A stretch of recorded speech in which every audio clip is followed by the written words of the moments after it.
Glórias a Deus.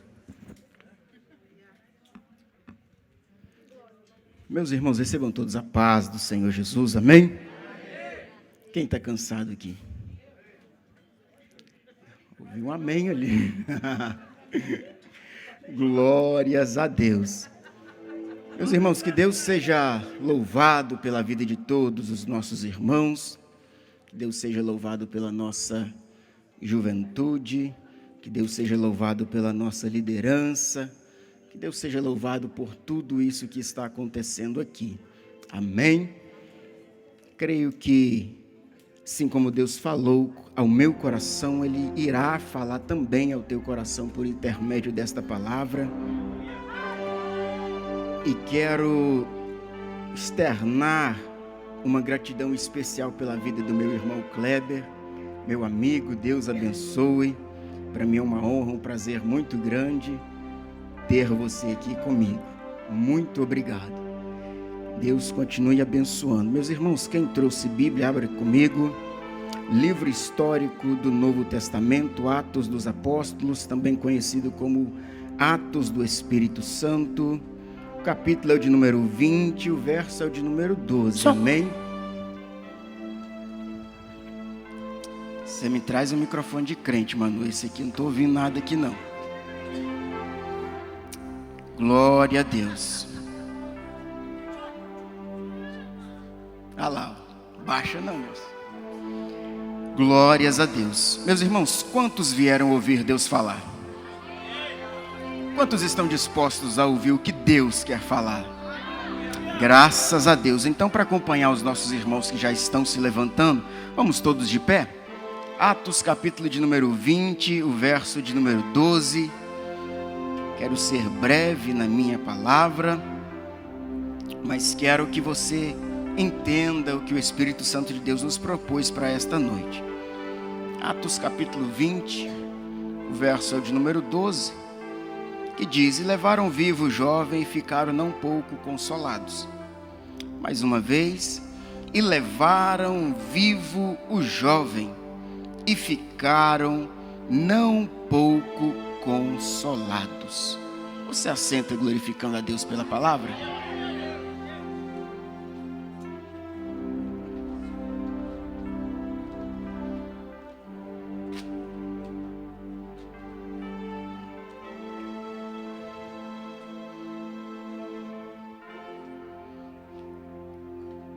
O contexto proposto nesse capítulo de número 20 é uma reunião. Uma reunião a qual quem propõe é apóstolo Paulo.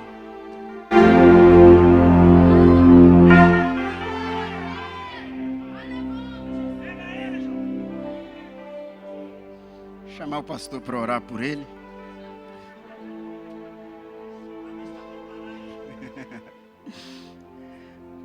Tá aí meu sangue, não, né, pastor?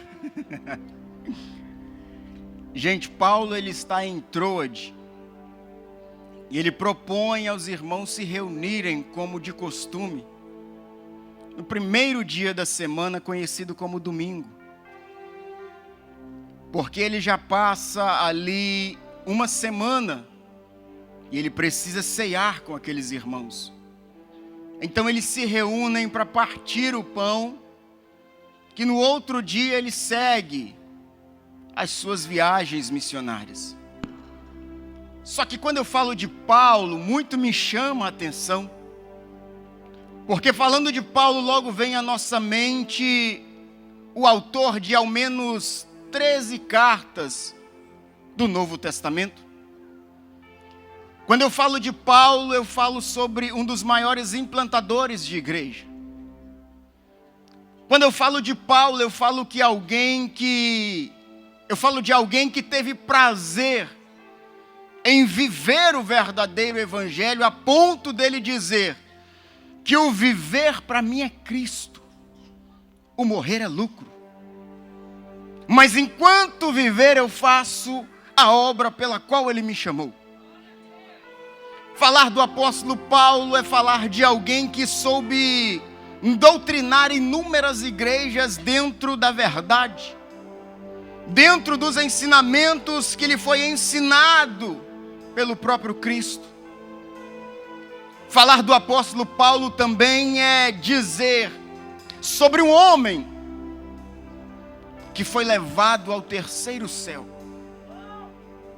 E ali lhe foram reveladas coisas tão profundas que ele mesmo diz que não é lícito ao homem conhecer. Talvez o homem não entenda. Falar do apóstolo Paulo é tudo isso e um pouco mais. Falar do apóstolo Paulo nos inspira, nos enche de esperança, nos traz uma fome por busca de conhecimento. Só que eu preciso te dizer, nem sempre foi assim. Paulo nem sempre foi quem nós conhecemos hoje. Porque você observa que Paulo, ele vai aparecer no cenário bíblico em Atos dos Apóstolos, capítulo de número 7, como um jovem. Onde dentro de um cenário de apedrejamento, ou de martírio de alguém chamado Estevão, foi lançado as capas daqueles que apedrejavam aos pés de Paulo. A partir daquele momento, Atos 7, inicia-se uma grande perseguição contra a igreja de Cristo, o qual era encabeçada por um homem chamado Saulo de Tarso. A partir desse momento, Saulo dedica a sua vida para perseguir, matar e aprisionar aqueles que se denominavam seguidores de uma nova religião chamada O Caminho. Religião instituída após a morte de Cristo Jesus, onde eles vão intitular, porque em João capítulo 14, verso 6, Jesus vai dizer: eu sou o caminho. Então, diante disso, eles viam que os discípulos de Jesus estavam seguindo um caminho um pouco diferente do que os doutores da sinagoga, os doutores da lei pregavam. Então Paulo, um defensor da lei, começa a perseguir esta nova doutrina, ou por que não dizer, começa a perseguir aqueles que se denominavam praticantes desta. E quantas foram as vidas que sofreram por este homem? Só que eu disse aqui no culto de terça-feira que quanto mais escuro for o passado, maior é o testemunho diante do Senhor. E eu entendo que a ótica do homem não é a ótica de Deus. Quando eu olho para o apóstolo Paulo, eu entendo que Deus de fato, Ele pega as coisas loucas para confundir as sábias. Porque em um determinado momento, Atos capítulo de número 9, esse mesmo Paulo, ou Saulo como queira, está indo para Damasco, mas antes ele passou nas sinagogas para tomar cartas ou autorização dos sumos sacerdotes para entrar nas cidades e prender os cristãos. E o texto diz que Paulo respirava ameaças contra o povo de Deus. E esse homem sedento em fazer aquilo que ele já havia proposto no seu coração, tendo agora autorização da religião daquela época, ele sai, junto com alguns companheiros. E agora no caminho, próximo ao seu destino, que era a cidade de Damasco, de repente, e eu sou apaixonado por essa expressão, por esta palavra, porque de repente é um momento que eu não espero, de repente é um momento que não está na minha agenda, de repente é um tempo a qual eu não tenho controle dele, de repente pode ser no abrir e fechar de olhos, como a Bíblia diz que será a volta de Cristo, de repente é algo que não está no meu cronograma, de repente é algo que me pega de surpresa, e de repente Paulo vai ser cercado por um resplendor de luz, a ponto dele não se conter em pé, cai prostrado em terra, e já não pode mais enxergar, mas ele começa a ouvir, e quando ele ouve, a voz diz o seguinte: Saulo, Saulo, por que me persegue?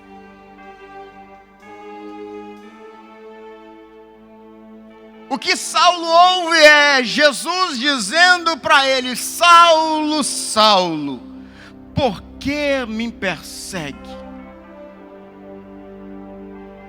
E essa expressão, ou essa repetição de nome dentro da teologia se chama epiteto repetitivo.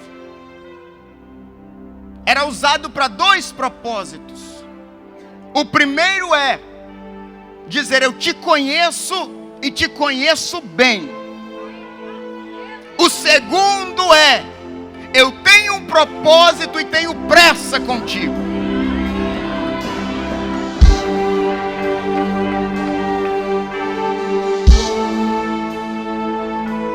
Êxodo capítulo de número 3, Moisés.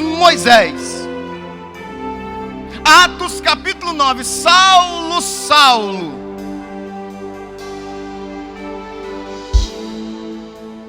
João 21, Simão, Simão. Por que me persegues? Sem ouvir, sem enxergar, apenas ouvindo, ele vai responder: quem és tu, Senhor? Jesus se apresenta: eu sou Jesus quem tu está perseguindo. Eu sou Jesus quem tu persegues.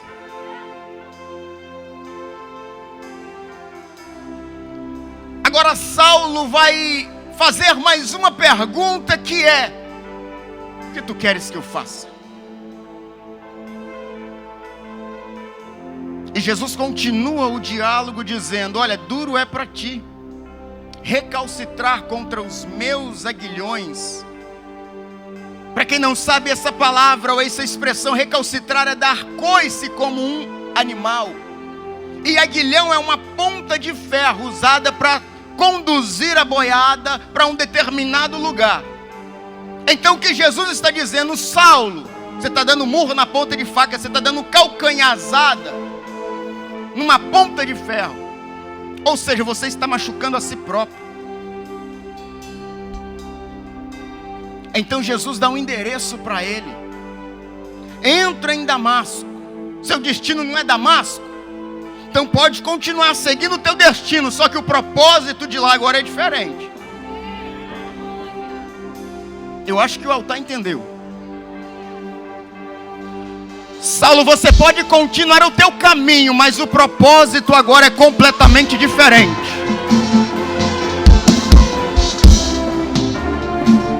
Porque não tem aquele que Deus tem um encontro que ele continua com o mesmo propósito anterior.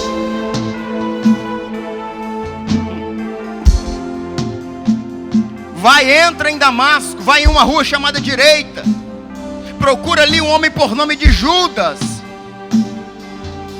E assim Paulo faz. Aí de repente ele vai aparecer, o Senhor vai aparecer em visão para um dos discípulos de Jesus em Damasco, chamado Ananias. e vai dizer: Ananias, procura Judas na rua direita, ali tem um homem que está orando e já te viu em visão. Quem entrar para matar já está tendo visão. Quem entrar para perseguir já está jejuando, pastora Miriam, já está orando. É porque até seguiu o mesmo caminho, só que o propósito agora foi diferente. O nome desse homem, Ananias, é Saulo, o de Tarso. Ele está orando, está jejuando e já te viu em visão.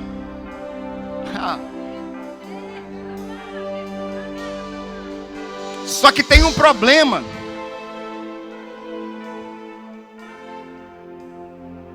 É que Deus conhece-nos pelo nome. Só que o mundo conhece o nosso testemunho. Eu disse, a vida de Paulo nem sempre foi flores. Quando Ananias ouve Jesus dizer que era Saulo de Tarso, imediatamente Ananias: Senhor, eu tenho ouvido falar dele. Saulo de Tarso é aquele que está perseguindo o cristão, que está querendo prender os seus discípulos, não é?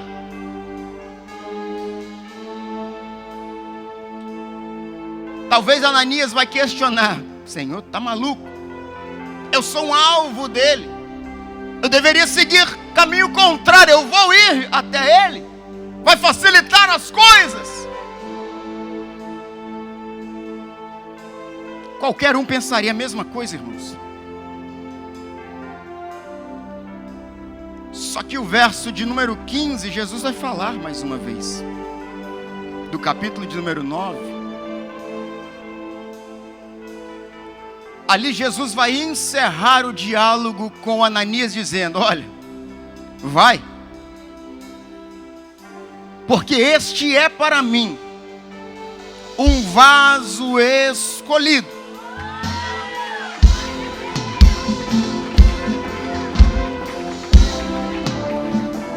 Só para você melhorar.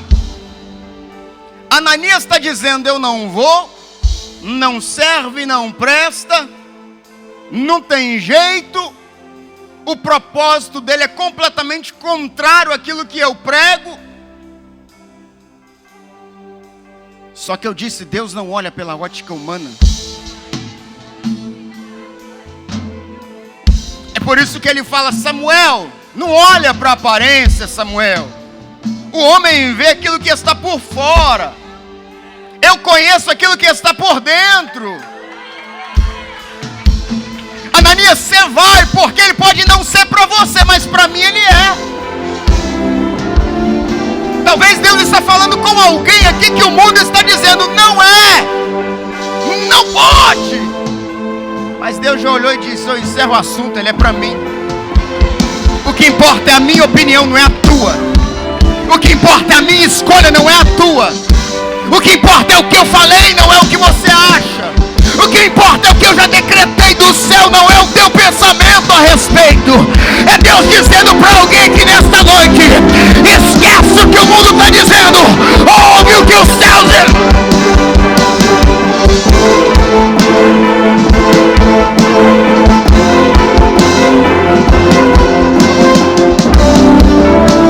Enquanto tem alguém aqui embaixo dizendo: não vai, não quero comigo, esse não anda do meu lado, o céu está dizendo: vem para cá, traz para perto, traz para mim porque esse é, traz para mim porque esse é.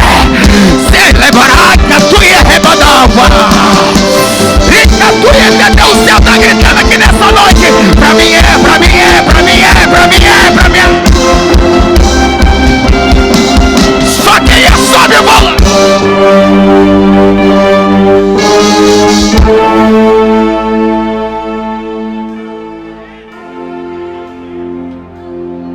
Ele é para mim. possessivo. Pronome possessivo, é meu, ele é para mim.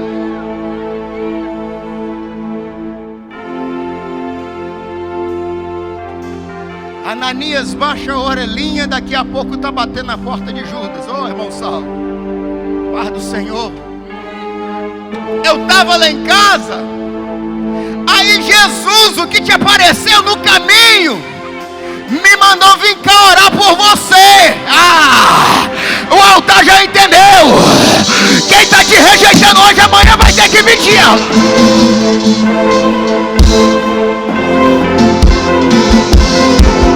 Só vou falar porque o céu está mandando. Vão ter que chegar diante de você e ver quem te viu e quem te vem. Quem te viu e quem te vem.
A ponto de Pedro ter que dar uma freada nele. Ô irmão Saulo, tá demais.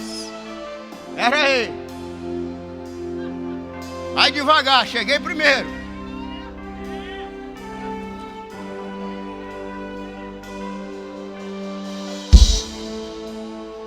Agora Paulo começa a pregar em Jerusalém.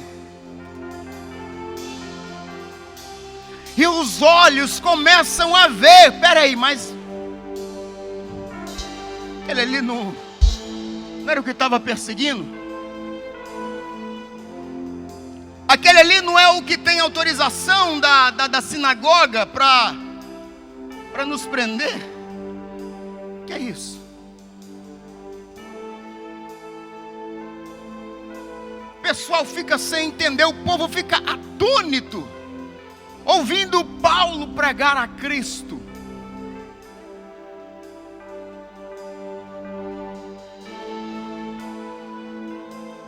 Paulo agora é enviado a um lugar onde ninguém quer ir.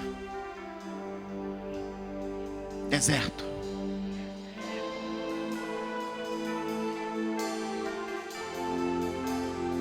Paulo agora, convertido, batizado nas águas e no Espírito Santo,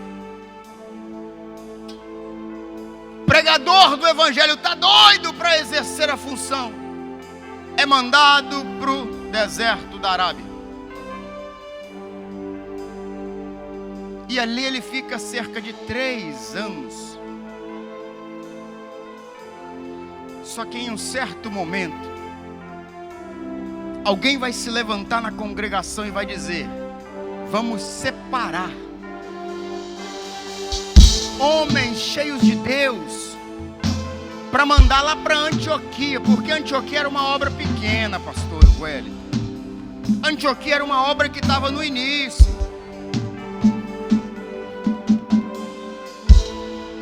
Aí alguém vai gritar: vamos separar Barnabé. Barnabé já é ancião, já está ali, já fez o pé de meia dele. E alguém vai gritar: cadê o jovem Saulo?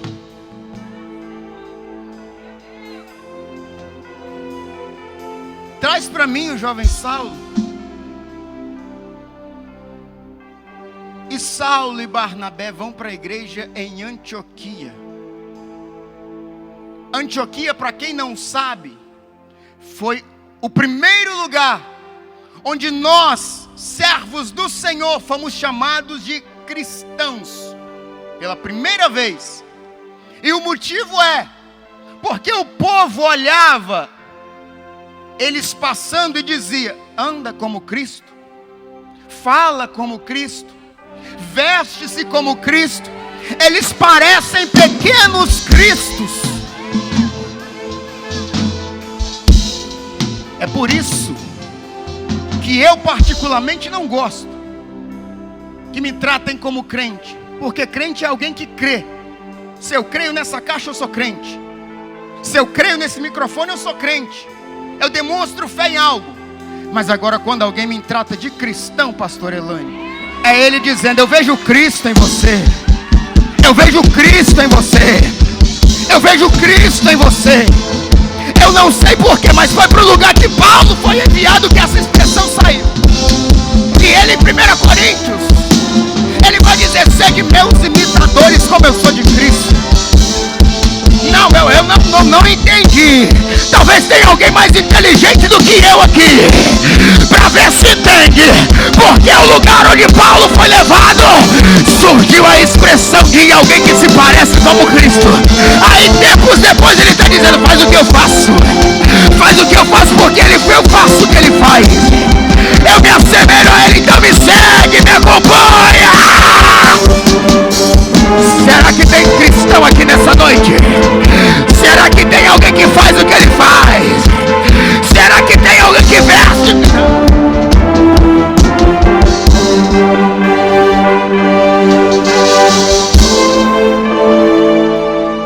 Só para adiantar, Paulo começa a viajar.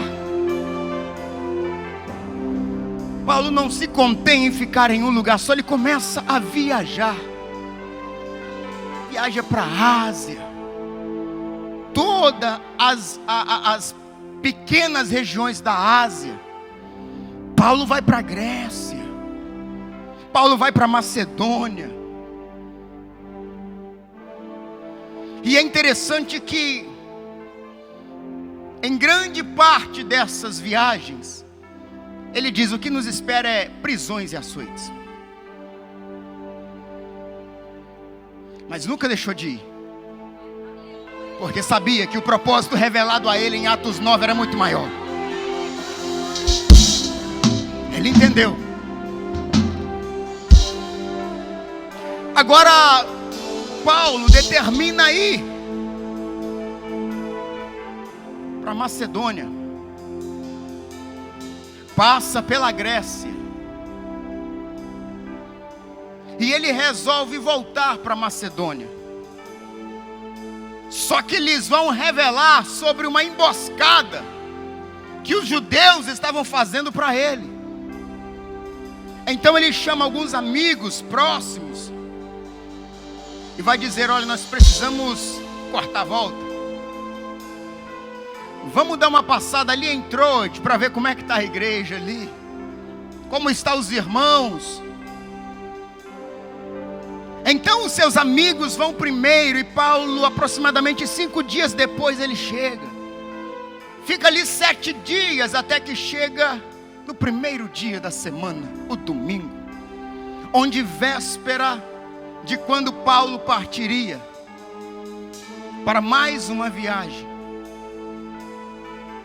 E sendo agora o primeiro dia da semana, E no outro dia ele partiria em viagem. Ele reúne os irmãos para cearem, para partir o pão, para ter comunhão com os irmãos.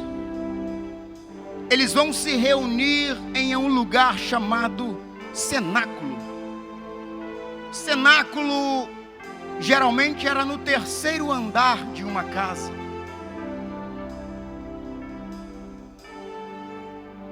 Quando se fala cenáculo dentro da Bíblia Sagrada, era geralmente o terceiro andar de uma casa, onde alguns se propunham a reservar aquele andar para cultos.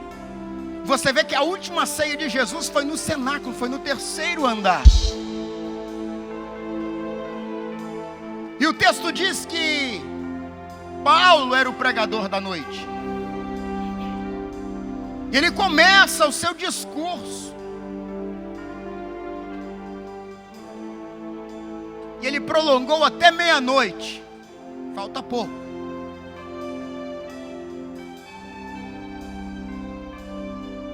E havia muitas luzes.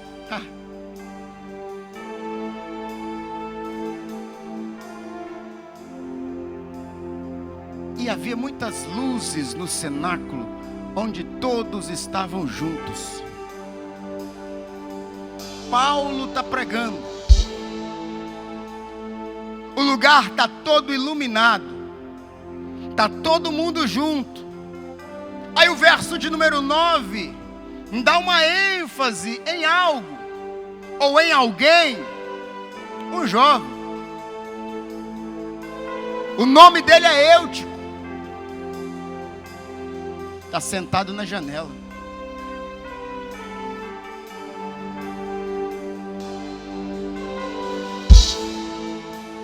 Aí de repente o texto diz nos versos seguintes, verso 10: tomado de um profundo sono, o infeliz cai do terceiro andar.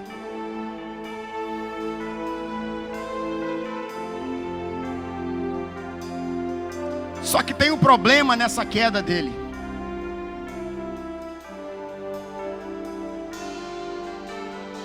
Ele caiu para o lado de fora. E quando ele cai, pastor Wellington, para o lado de fora, ele me revela algo. Quando ele cai para o lado de fora, ele me revela para onde estava a inclinação dele.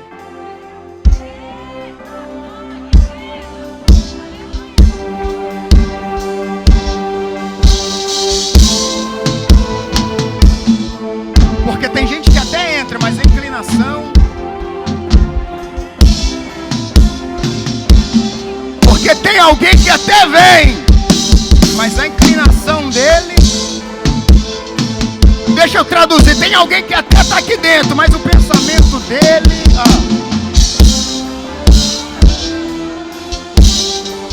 Ei! Tem alguém que está até vestido com a camisa, mas o pensamento dele...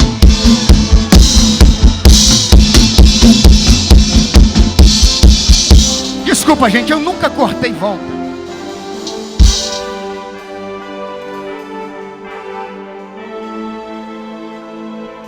Aí o texto diz que ele cai para o lado de fora. Mas a Bíblia diz que estava todo mundo junto. Ou seja, quando fala sobre junto, fala sobre comunhão. Comungar. É Paulo que está pregando num partir do pão, no momento da ceia, momento de comunhão. Tem alguém que está.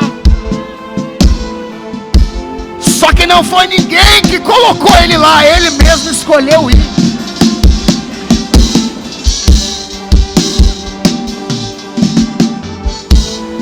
Ei! E o fogo arderá continuamente sobre o altar e não se apagará. Pera aí. Eu gosto que glorifica pela palavra. e o fogo arderá continuamente sobre o altar. Eu acredito que tem alguém que entende de churrasco aqui, que quando se aproxima as brasas, pega fogo mais rápido. É momento de comunhão, mas tem alguém se excluindo. É momento de comunhão, mas tem alguém que prefere se assentar à parte. Só que quando ele senta à parte, ele sai da comunhão. Quando ele se separa à parte, dá a entender que ele não faz mais parte do corpo. E quando ele cai, ele revela.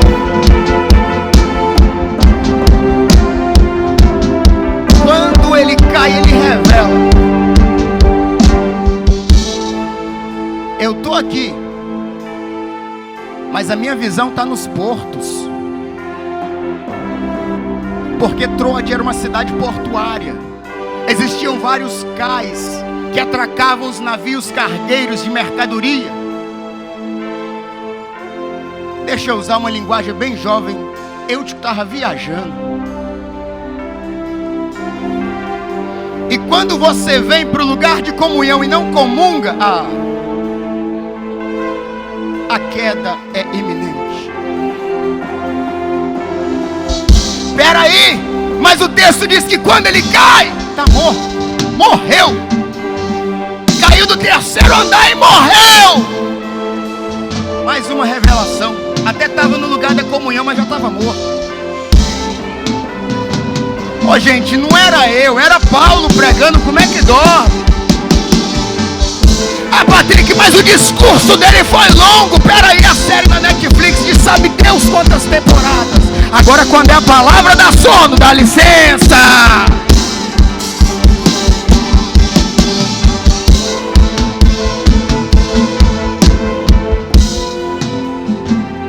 Deu sono, caiu. Pastor, só que é toma lá da cá. As lamparinas estavam tudo acesa. Tinha luz no ambiente. Se tinha luz, pastor Fabrício, tinha visão. Se tinha visão, tinha muita gente vendo ele sentado na janela e ninguém foi avisar.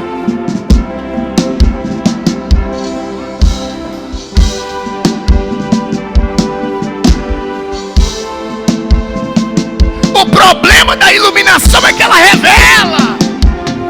Não é assim, Mateus 25. O noivo conheceu a noiva por causa da lamparina acesa, porque teve visão de quem era. Então se a luz está acesa, está todo mundo em comunhão. Não está vendo ele sentado na janela, não pode ir lá dar a palavra para ele. Ei, cuidado, tu vai cair. Ei, o caminho que tu está indo é errado. Cadê a palavra? Cadê a palavra? Cadê a comunhão? Cadê a união? Cadê a preocupação?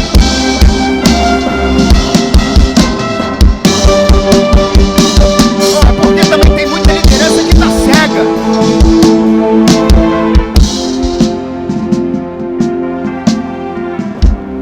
Tem muita liderança que está apática à situação. Está vendo alguém correndo em perigo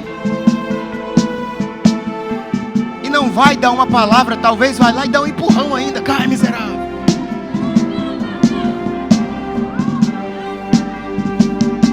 Porque tem palavra que mata mais do que uma facada.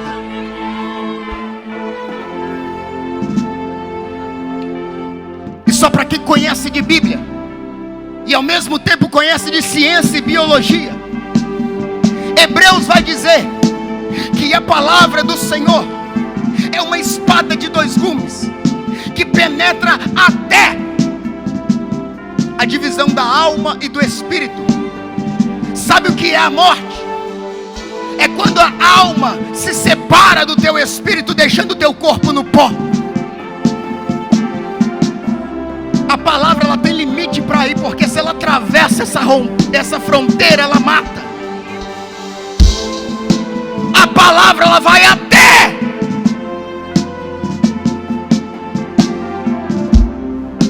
Porque se ela atravessa, determinadas fronteiras ela mata. Patrick, não entendi.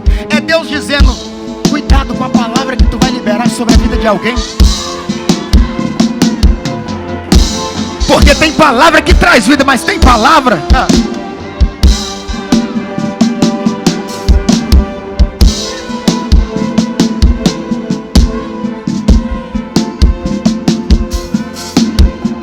É por isso que a Bíblia diz que tem a língua, ela tem poder de incendiar uma floresta inteira. É por isso que o proverbista Salomão vai dizer: eu amo os que me amam, os que debaixo do grada me buscam, me acharão. Ali não é falando sobre oração, leia o contexto, é falando a sabedoria, dizendo: quem me busca em todo tempo me acha. Está na hora de buscar sabedoria, está na hora de buscar conhecimento, porque tem gente lá fora morrendo porque você não tem uma palavra.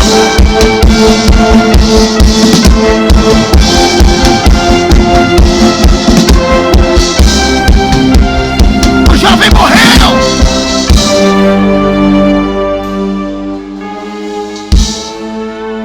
O jovem morreu.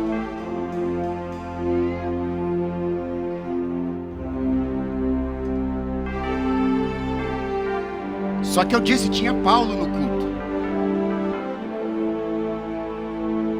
Tinha Paulo pregando palavra que traz vida.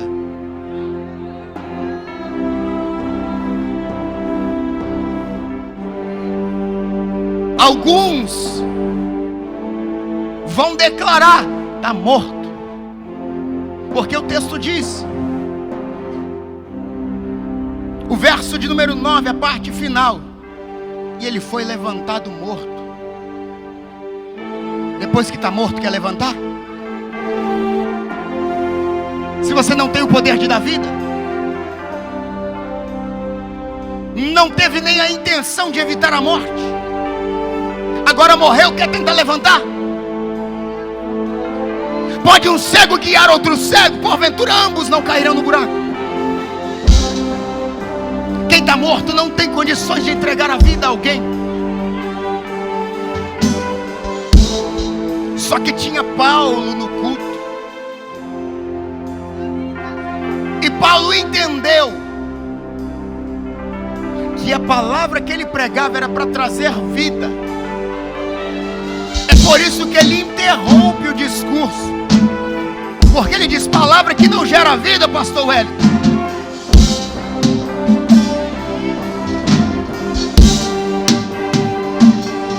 Ele parou o discurso,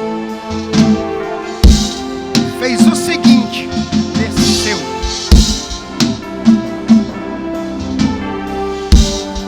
Quando ele desce, ele vai se inclinar e vai abraçar.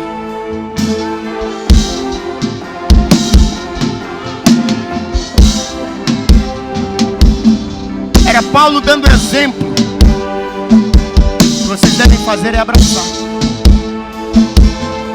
No momento de comunhão, não importa a posição que você tem, não importa o que você está fazendo,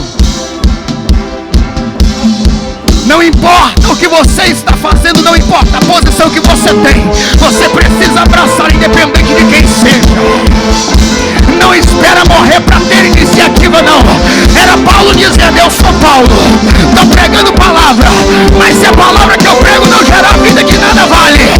Então aprenda comigo: é abraçando, é abraçando, é abraçando, é abraçando, Será que tem alguém aqui para abraçar alguém? Será que tem alguém aqui com o abraço pronto para liberar? Será que tem? Porque tem gente esperando só um abraço teu. Tem alguém esperando só um abraço.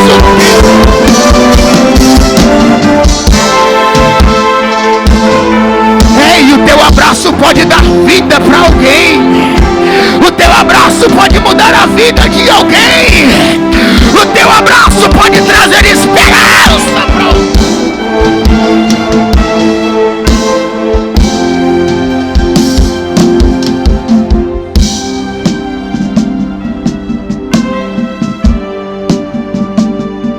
Porque o abraço, evangelista Adriano,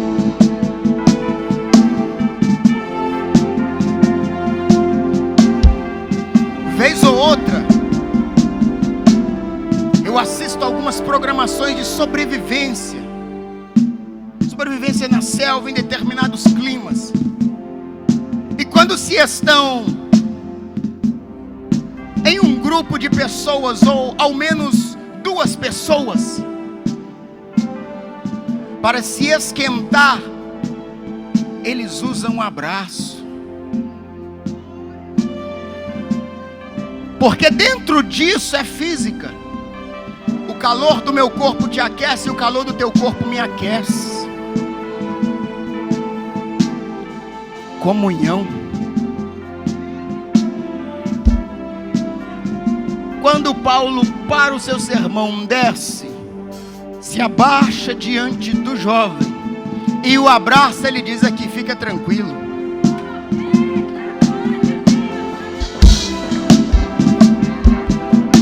Não perturba não, porque tem alguém de longe dizendo: morreu. Porque tem alguém de longe dizendo: caiu, já era. Eu sabia que ia acontecer, sabia que não ia durar, morreu. Não falei que não chegava, morreu. Só que tem alguém que está com comunhão e está dizendo: oh, para de ladainha, perturba não. A alma está nele ainda. Tem vida, tem vida, tem vida, tem vida, tem vida, tem vida, tem vida, tem vida. Geração do Avivamento RDA tem vida. A mocidade da RDA tem vida. Tem vida. Não morreu e nem vai morrer. Tem vida, tem vida, tem vida. Tem vida, tem vida, tem vida.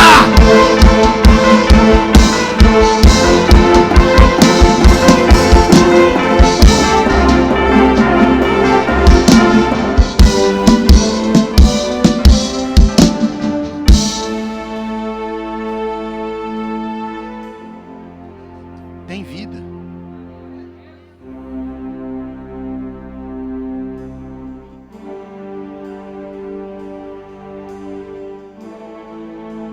Gálatas, capítulo de número 5, vai falar sobre os frutos do Espírito. E o fruto do Espírito é amor, bondade, longanimidade, temperança, fé, um domínio próprio. E é interessante que fruto é diferente de dom. Dom é presente, dom se recebe, dom se lhe é dado. Por isso que não adianta eu orar: Senhor, me dá fé, me dá amor, me dá paciência, não. Porque o que se recebe é dom. Dom é profecia, é línguas estranhas. Dom é curas, milagres, maravilhas, sabedoria, conhecimento da ciência. Isso é dom, isso você recebe. Agora fruto não. Fruto produz. Dom é de fora para dentro, fruto é de dentro para fora.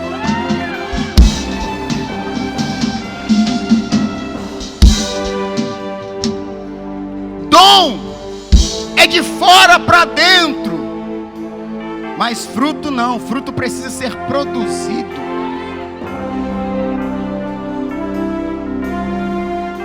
E todo fruto deriva-se de uma semente. Se é fruto do Espírito, a semente é. Não vai ser um caroço de manga.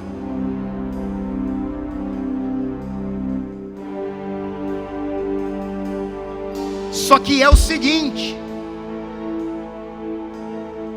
todo fruto começa de dentro para fora. Só que chega um momento que ele resplandece por fora. E quando ele resplandece por fora, ele traz uma revelação. E a revelação é: a partir do fruto se conhece sobre a árvore. E quando a árvore produz um fruto, eu entendo que ela tem vida, porque se está produzindo, está fazendo algo. Se ela está produzindo, ela está se desenvolvendo. Se ela está produzindo algo, é sinônimo de que ainda tem vida nela, porque só faz algo quem está vivo. Então, pelo amor de Deus, se tem alguém vivo, vamos começar a se colocar de pé. Vamos começar a se colocar de pé. Porque quando pensaram que tinha acabado, o jovem caiu. Paulo está dizendo: tem vida. Se tem vida, ainda vai produzir fruto. Se tem vida, ainda tem esperança. Se tem vida, ainda vai fazer muito. É por isso que depois que Paulo abraça, coloca o menino de pé, ele continua pregando, continua partindo pão, continua tendo comunhão, porque tem fruto para produzir ainda. Tem fruto para produzir ainda. É Deus dizendo para essa geração: se tu ainda tem vida, está na hora de começar a mostrar os frutos. Está na hora de começar a mostrar.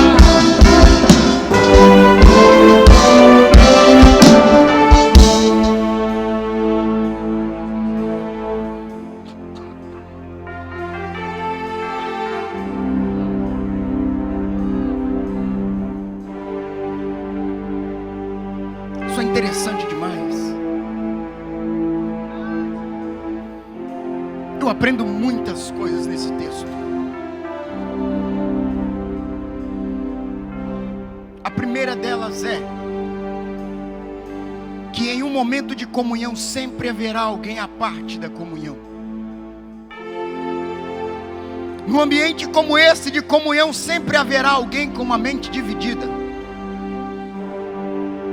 E eu preguei